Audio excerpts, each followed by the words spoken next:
seperti dirimu.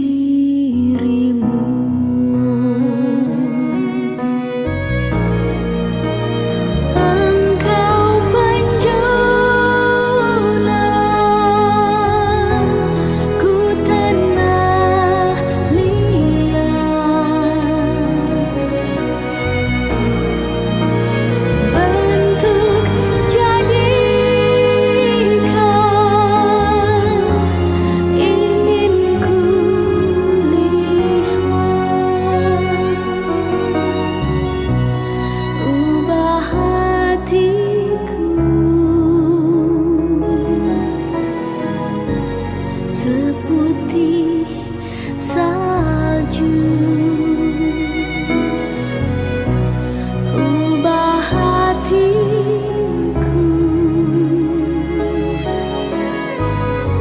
seperti dirimu.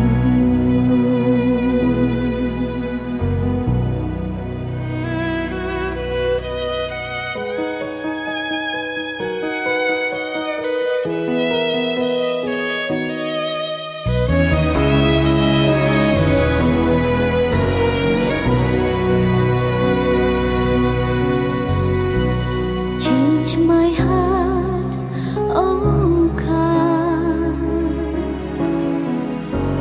make it ever true. Change my heart, oh God, may I be like you. You are the potter,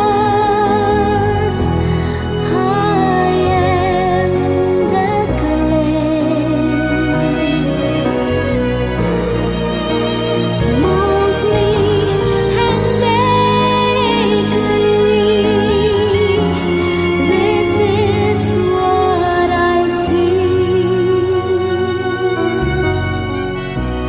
Change my heart, oh God, make it ever true. Change my heart, oh God, may I be like you. May I be like you. May I be like you.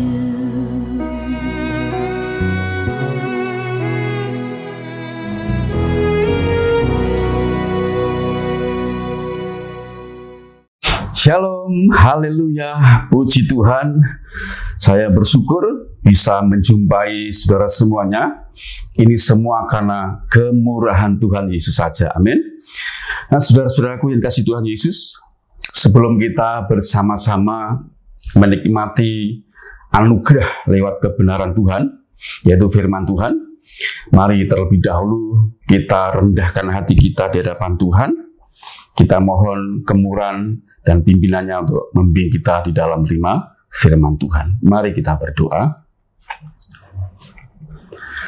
Dalam anugerah dan kemurahan-Mu Allah Roh Kudus, silahkan Engkau mengurapi setiap kami yang mengikuti ibadah online ini.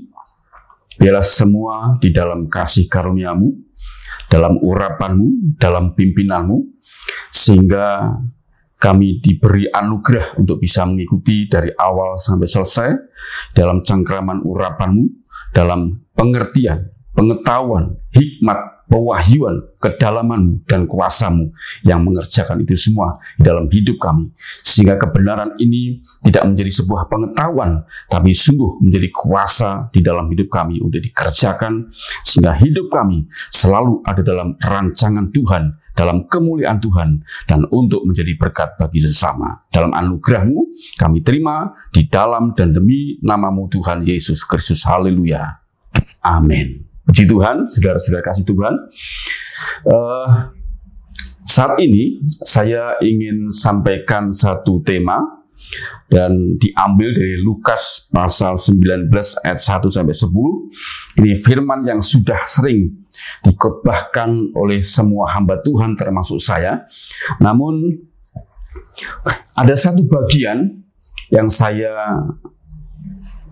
ingin membuka kembali, dan ini merupakan angle atau sudut pandang yang saya ingin lebih diperdalam lagi, sekalipun saya menyampaikannya dengan cara yang sesederhana mungkin, saudara. Nah, tema kita pada saat ini adalah kekosongan hidup. Kekosongan hidup.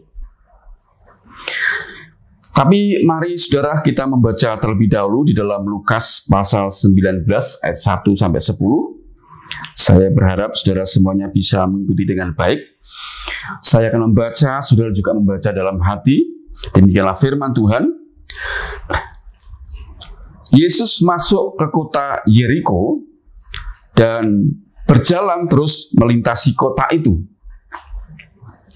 Di situ ada seorang bernama Sakius, kepala pemungut cukai, dan ia seorang yang kaya. Ia berusaha untuk melihat orang apakah Yesus itu, tetapi ia tidak berhasil karena orang banyak, sebab badannya pendek. Maka berlarilah ia mendahului orang banyak, lalu memanjat pohon ara untuk melihat Yesus yang akan lewat di situ. Ketika Yesus sampai ke tempat itu, ia melihat ke atas dan berkata, "Sakius, segeralah turun, sebab hari ini aku harus menumpang di rumahmu." Lalu Sakius segera turun dan menerima Yesus dengan sukacita. Tetapi semua orang yang melihat hal itu bersungut-sungut, katanya, ia menumpang di rumah orang berdosa. Tetapi Sakius berdiri dan berkata kepada Tuhan, "Tuhan, setengah dari milikku akan kuberikan kepada orang miskin, dan sekiranya ada sesuatu yang kuperas dari seseorang, akan kukembalikan 4 kali lipat." Kata Yesus kepadanya, "Hari ini telah terjadi keselamatan kepada rumah ini, karena orang ini pun anak Abraham." Ayat 10 ayat terakhir, "Sebab anak manusia datang untuk mencari dan menyelamatkan yang hilang." Saya berharap saudara menaruh sebuah konsentrasi secara sungguh-sungguh untuk mengikuti berita firman pada saat ini. Saudara, satu pertanyaan ya, setelah saya dan saudara membaca Lukas 19 ayat 1 sampai 10 ini, satu pertanyaan penting ya, benarkah kebutuhan terbesar manusia sesungguhnya adalah Tuhan Yesus? Sekali lagi, benarkah kebutuhan terbesar manusia sesungguhnya adalah Tuhan Yesus? Mari saudaraku yang dikasihi Tuhan, kita renungkan sesadar-sadarnya dan sedalam-dalamnya untuk menjawab pertanyaan ini. Ya. Jadi tidak perlu tergesa-gesa kita langsung jawab iya atau tidak. Tapi mari saudara, ya, kita renungkan sesadar-sadarnya dan sedalam-dalamnya. Apakah benar kebutuhan terbesar manusia itu adalah Yesus di dalam hidupnya? Saudara yang kasih Tuhan, menurut saya pribadi, orang boleh kaya raya, punya segalanya, punya pekerjaan yang mapan, punya kedudukan yang baik, ya, dan juga orang juga boleh punya harta yang melimpah ruah, yang begitu besar dan banyak, tidak terhitung jumlahnya, sehingga mungkin dia bisa disebut sebagai crazy rich, orang yang benar-benar kaya raya. Tetapi jika di dalam hidupnya, saudara, orang yang seperti ini tidak ada kehadiran Yesus Kristus secara pribadi, saya harus berkata dengan tegas, orang seperti itu pasti hidupnya kosong, gersang, dan tidak ada damai sejahtera di dalam hatinya. Tidak ada ketentraman hati yang sungguh-sungguh murni. Kemudian, saudara, jika dibandingkan dengan orang yang tidak punya, tentu efeknya lebih besar. Kalau orang yang kaya raya, kedudukannya bagus, hartanya melimpah, sekalipun tidak ada damai sejahtera, hatinya kosong, gersang, mungkin dia sedikit terhibur dengan kekayaannya. Dia bisa berlibur, dia bisa punya segala-galanya, bisa membeli ini, membeli itu tanpa halangan. Sedikit menghibur bagi orang seperti itu. Namun berbeda bagi orang yang tidak kaya, tidak punya pekerjaan yang mapan, atau punya mungkin sekedar sebuah pekerjaan yang bisa hanya untuk makan dan minum, dia tidak punya kedudukan, dan boleh dikata dia orang yang miskin. Apalagi tidak ada kehadiran Tuhan Yesus secara pribadi. Saya yakin dia akan merasakan kekosongan yang mungkin lebih besar, juga lebih gersang, juga tidak ada damai sejahtera sama sekali. Ini sebuah fakta yang mau tidak mau kita harus akui.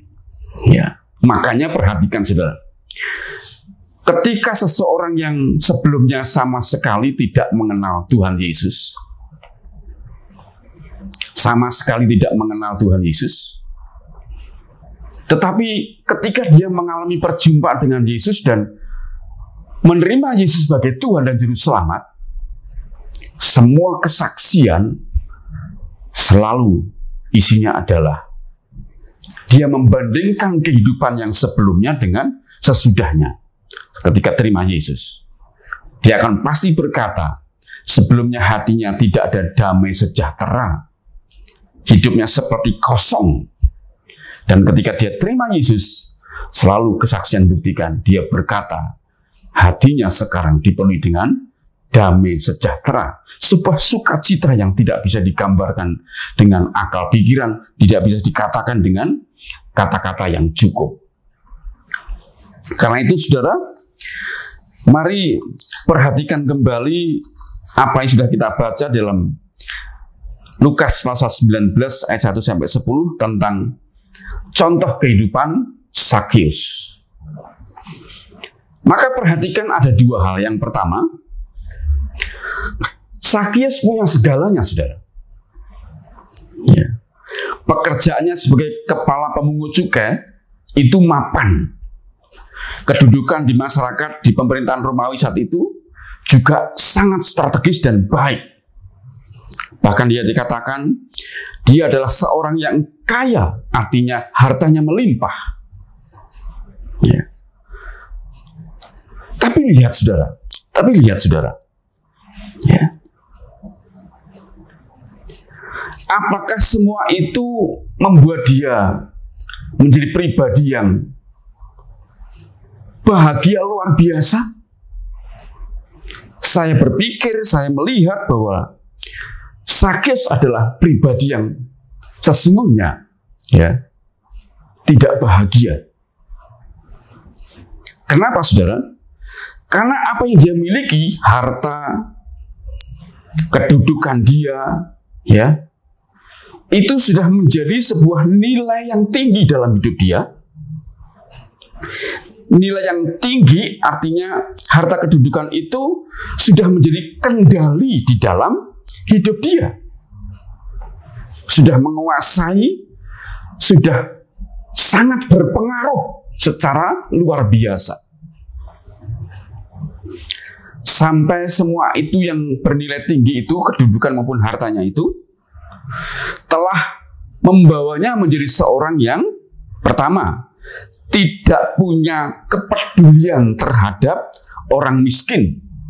Dia tidak punya kepedulian sama sekali. Dia menutup mata. Dia masa bodoh.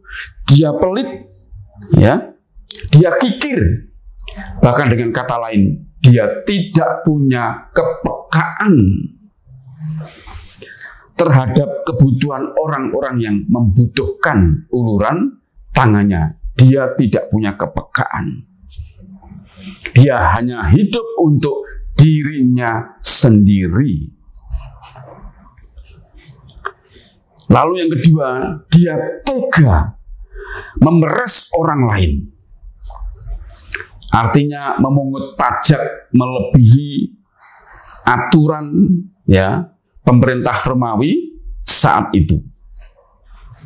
Coba perhatikan yang pertama ini, saudara. Harta dan kedudukan sudah menjadi kendali, sudah menjadi Tuhan yang memerintah hidup dia, sehingga dia sama sekali tidak peduli dengan orang miskin, ya, tidak peka terhadap kebutuhan-kebutuhan orang lain. Dia hanya hidup untuk dirinya sendiri.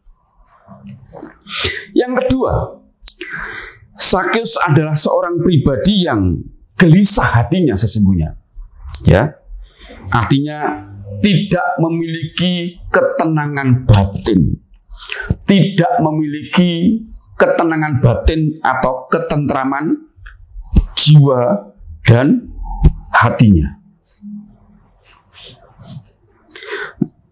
Saudara, kita harus berpikir bahwa dia sebagai seorang pemungut cukai atau kepala pemungut cukai, tentu dia sering bergaul dengan tokoh-tokoh masyarakat, ya, dengan pemerintah Romawi. Tentu juga berkumpul dengan tokoh-tokoh agama Yahudi, misalnya para imam, kemudian orang-orang Farisi, orang-orang yang menguasai kitab Taurat atau ahli kitab Taurat. Dia pasti berkumpul, saudara. Dan tentu saja dari perkumpulan itu, ya, dia pasti mendengar tentang kemunculan Yesus di tengah-tengah masyarakat, di mana sesuai dengan nubuatan Perjanjian Lama bahwa seorang Mesias akan lahir dari keturunan Daud. Dan berita mesianik ini sudah menyebar di mata masyarakat. Ya, tidak hanya di kalangan di atas, tapi juga kalangan masyarakat biasa atau orang-orang miskin. Terbukti, ya, ada seorang pengemis yang namanya Bartimius. Waktu berjumpa dengan Yesus, dia berteriak memanggil Yesus dengan kata-kata, "Yesus, anak Daud." Nah, ketika dia menyebut Yesus anak Daud, itu berita mesianik. Bahwa Mesias sudah dinubuatkan dari keturunan Daud akan dilahirkan, saudara. Kemudian juga dari sini, maka kita bisa menangkap. Ketika Sakeus di Lukas pasal 19 ayat 3 dan 4, ia berusaha melihat Yesus itu seperti apa sih? Seperti apakah Yesus itu orangnya? Ya, dia punya sebuah rasa penasaran yang tinggi. Ya, tetapi karena dia pendek, tertutup oleh orang-orang sekitar situ, ya, dia lari menduli orang-orang, lalu naik pohon ara, ya, dan dia ingin melihat Yesus yang akan melewati tempat itu.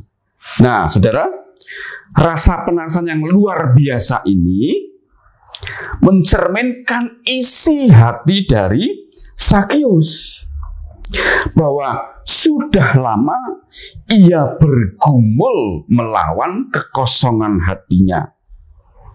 Sudah lama, saudara, dia bergumul melawan kekosongan hatinya.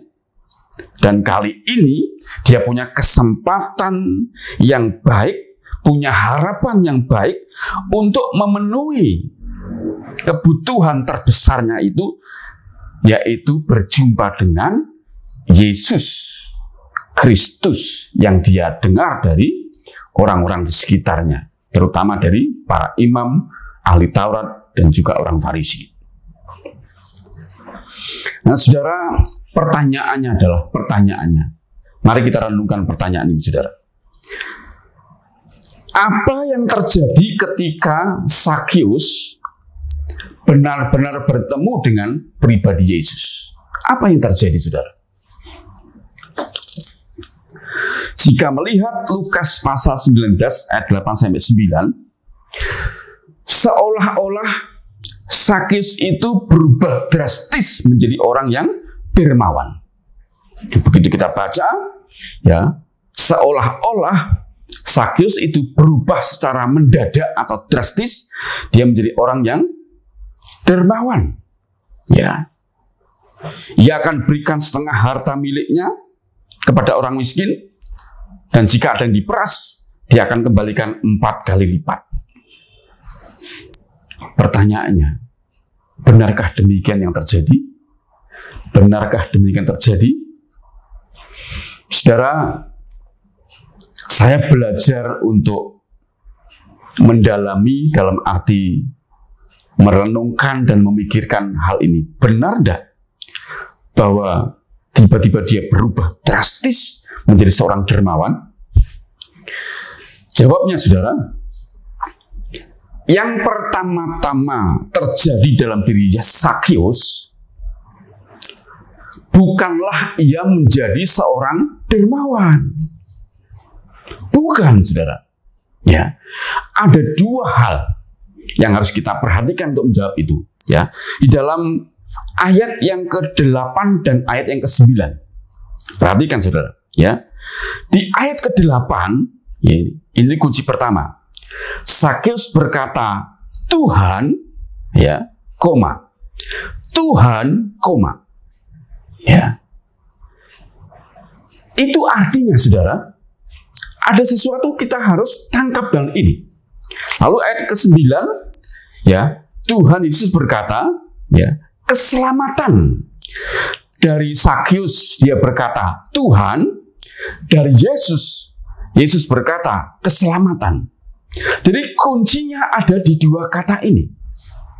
Yang pertama, di ayat 8 Zakheus berkata Tuhan, saya akan bacakan, saudara. Ya, tetapi Zakheus berdiri dan berkata kepada Tuhan, Tuhan, ya, kata Tuhan itu menjadi kunci untuk mengerti mengapa Zakheus ini tiba-tiba diubahkan oleh Tuhan. Ya, untuk meneguhkan kata ini maka kita harus buka di dalam 1 Korintus, ya, 1 Korintus pasal yang ke-12 ayat yang ketiga.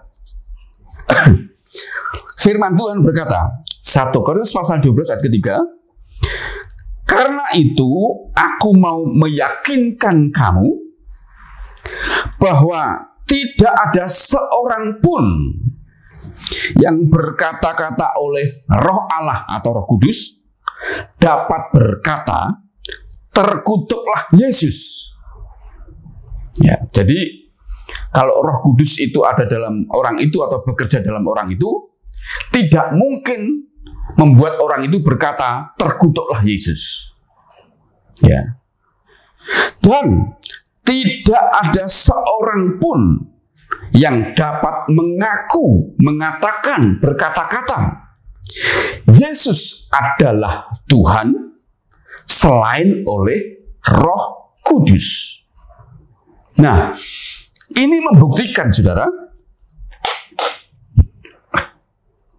kalau Roh Kudus sudah bekerja dalam diri seseorang, tidak mungkin orang itu akan berkata, Yesus terkutuk. Ya. Dan, ya, tidak ada orang juga yang bisa mengaku berkata-kata Yesus adalah Tuhan selain oleh karya Roh Kudus. Karena itu Zakheus ini, ya, berkata kepada Yesus, Tuhan, ya, akan kuberikan separuh hartaku, akan kuberikan separuh hartaku kepada orang miskin. Ya, dia berkata, Tuhan, Itu sebuah pengakuan. Yesus adalah Tuhan. Yesus adalah Mesias. Makanya ketika Sakyus berkata, Tuhan, disitulah kuncinya. Sakyus mengakui Yesus sebagai Tuhan karena Roh Kudus, saudara. Ini yang mengubah, ya, Roh Kudus yang mengubah, Roh Kudus yang berkarya. Ini yang mengubah hatinya. Sakyus menjamahnya dan Sakyus meresponi, ya, percaya. Lalu dia berkata, Tuhan Yesus, Tuhan, ya. Yang pertama, karena Roh Kudus, Sakyus itu secara pribadi percaya kepada Yesus. Lalu dia, karena hatinya percaya bahwa dia adalah Mesias, lalu dia berkata, mengaku oleh karena Roh Kudus, berkata, Tuhan. Ya, inilah yang mengubah Sakyus, saudara-saudaraku. Yang kedua, di ayat ke-9, ya, di ayat ke-9, kata Yesus kepadanya, kepada Sakyus, hari ini telah terjadi keselamatan di rumah ini. Ya. Keselamatan. Artinya, ketika Sakyus mengakui Yesus adalah Tuhan, maka Tuhan meneguhkan berita di Lukas ini, bahwa di rumah ini sudah terjadi keselamatan. Nah, konsep keselamatan itu seperti ini, saudara. Ya, yang pertama, orang yang percaya kepada Yesus mengalami pertukaran hidup dari orang berdosa yang seharusnya dihukum menjadi orang yang ditebus dari dosa dan dibebaskan dari hukuman kekal, ya, dia memperoleh hidup yang kekal. Yohanes 3 ayat ke-16. Siapa yang percaya tidak dihukum, tapi memperoleh hidup yang kekal. Itu yang pertama, konsep keselamatan. Yang kedua, orang yang mengalami penebusan dosa, rohnya diperbaharui atau lahir baru. Roh baru berarti manusia batin, manusia roh juga baru. Makanya di dalam 2 Korintus, ya, 2 Korintus pasal yang ke-5 ayat ke-17 berkata demikian. Jadi siapa yang ada di dalam Kristus, ia adalah ciptaan baru. Jadi siapa yang ada dalam Kristus, ia adalah ciptaan baru. Yang lama sudah berlalu, sesungguhnya yang baru sudah datang. Ya. Itu artinya orang yang mengalami penebusan dosa, rohnya diperbarui. Dia menjadi manusia baru. Yang lama sudah berlalu, yang baru sudah datang. Itu manusia rohnya dilahirkan kembali. Menjadi roh yang baru lahir. Ya. Karena itu, karena rohnya lahir baru, itu berarti kekosongan hidupnya sudah teratasi. Saudara perhatikan, ya. Saudara perhatikan ini. Ini luar biasa, saudara. Ya. Karena rohnya baru, dia menjadi manusia baru, maka kekosongan hidupnya sudah teratasi. Yaitu Yesus menjadi Tuhan atas hidup dia, ya. Dan sebagai akibatnya, Yesus yang adalah Raja Damai itu benar-benar berdiam di dalam diri Sakyus, sehingga damai sejahtera itu memenuhi hidup Sakyus. Dan damai sejahtera yang diberikan Yesus itu berbeda dengan yang diberikan di dunia, seperti tertera dalam Yohanes pasal 14 ayat ke-27. Ya, Yohanes pasal yang ke-14 ayat yang ke-27. Ini tadi saya berkata bahwa Sakyus itu hatinya dipenuhi dengan kegelisahan, kosong, saudara. Ya, maka lihat, perhatikan, ketika Yesus ada dalam hidup seseorang, dalam diri Sakyus, maka terjadi seperti ini. Ayat 27, Yohanes pasal 14. Damai sejahteraku tinggalkan bagimu. Ya.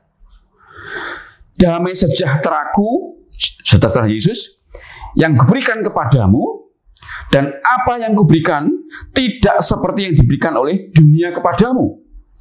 Janganlah gelisah dan gentar hatimu. Artinya, jika damai sejahtera yang berasal dari Raja di atas segala raja, yaitu Yesus Kristus, yang juga disebut sebagai Raja Damai, itu ada dalam diri Zakius, maka dalam diri Zakius sudah berubah. Hati yang kosong dipenuhi dengan pribadi Yesus, hati yang kosong dipenuhi dengan damai sejahtera, ya, sehingga Zakius tidak lagi mengalami gelisah dan rasa khawatir, ya, gelisah dan rasa khawatir, gelisah dan rasa takut. Itu disingkirkan Yesus, diganti dengan damai sejahtera. Kenapa? Karena damai yang dari dunia itu berbeda. Damai dari dunia itu semu, ya hanya senang di batas jiwa saja, di pikiran. Tapi kalau damai dari Yesus, itu seluruh hati kita diganti dengan damai sejahtera. Bukan semu, tapi memenuhi hidup kita. Sehingga damai itu menciptakan sukacita yang luar biasa, ketenangan batin yang luar biasa dalam hidup kita. Karena itu saudara, sebelum saya simpulkan firman ini, saya ingin sekali lagi mengatakan kepada saudara, ya, jika saudara sudah menjadi orang percaya, seharusnya hidup saya dan saudara itu berbeda dengan orang di luar sana. Ya.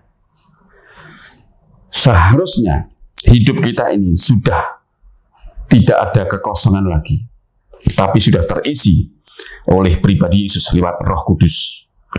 Tidak ada lagi rasa khawatir, tidak ada lagi rasa ketakutan, tidak ada lagi rasa kegelisahan, seperti kata Tuhan tadi. Kenapa? Karena damai Yesus memenuhi hidup kita.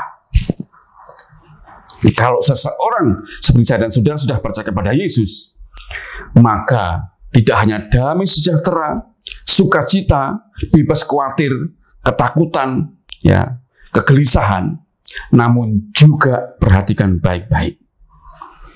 Kalau Yesus sudah ada dalam hidup kita, maka yang paling bernilai dalam hidup kita tidak lagi kedudukan, tidak lagi harta yang melimpah, tidak lagi uang, tidaklah ada lagi sebuah kesenangan di dunia ini, tapi hanya Yesus Kristus.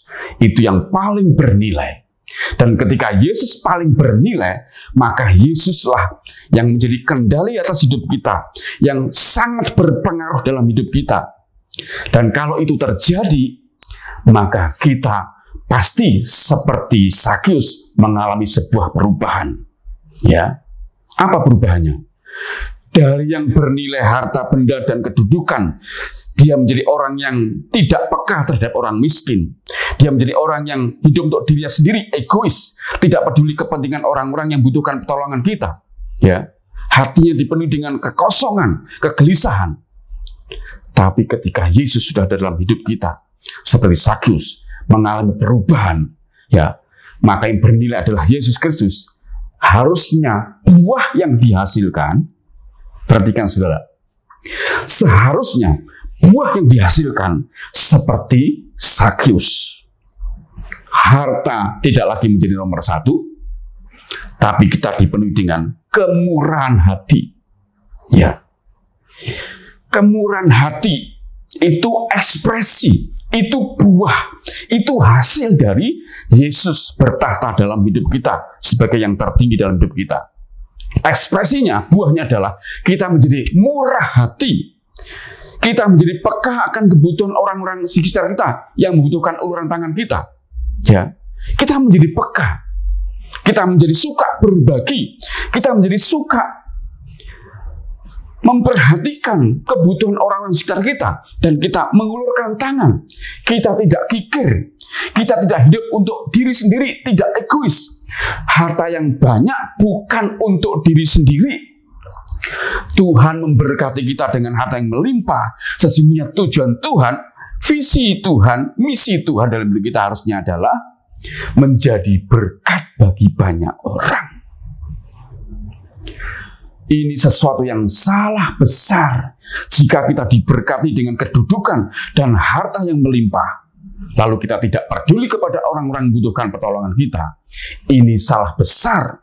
Kita masih egois, ini salah besar. Ini bukan kerajaan Allah. Ini adalah kerajaan dunia. Ya, ini kerajaan dunia yang dikendalikan oleh setan. Jadi mari kita bertobat, saudaraku. Jika Yesus sudah menjadi paling bernilai dalam hidup kita, seharusnya harta tidak lagi bernilai tinggi dalam hidup kita. Tapi hanyalah sebuah titipan dari Tuhan. Yang harus kita lakukan adalah menjadi orang yang murah hati, tidak kikir, tidak pelit, dan kita peka akan kebutuhan-kebutuhan orang yang membutuhkan uluran tangan kita. Kita harus berani seperti Zakius, ya, memberikan hartanya untuk orang-orang miskin. Dan jika ada yang diperas, kita harus kembalikan 4 kali lipat. Itulah ekspresi buah dari orang yang menjadikan Yesus sebagai Tuhan dan Juru Selamat pribadinya, sebagai pribadi yang paling berharga dalam hidup dia.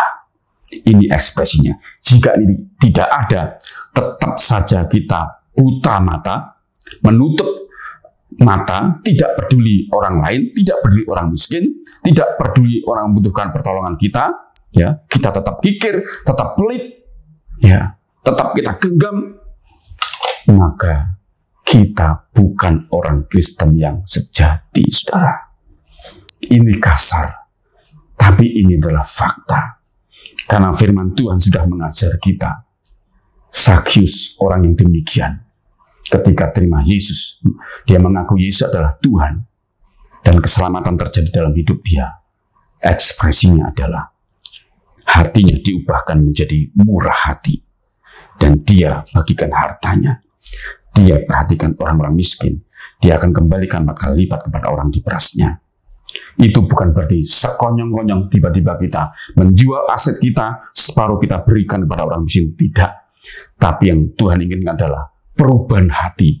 Dari yang pelit, yang kikir, yang tidak peduli kepada orang-orang yang membutuhkan uluran tangan kita, kita diubah Tuhan menjadi orang yang murah hati dan peka terhadap kebutuhan orang lain. Itu maksudnya, saudara. Maka kesimpulannya adalah perubahan dalam diri Zakius, manusia batinnya atau manusia rohnya dijamah Tuhan Yesus menjadi manusia baru. Damai sejahtera memenuhi hidup dia.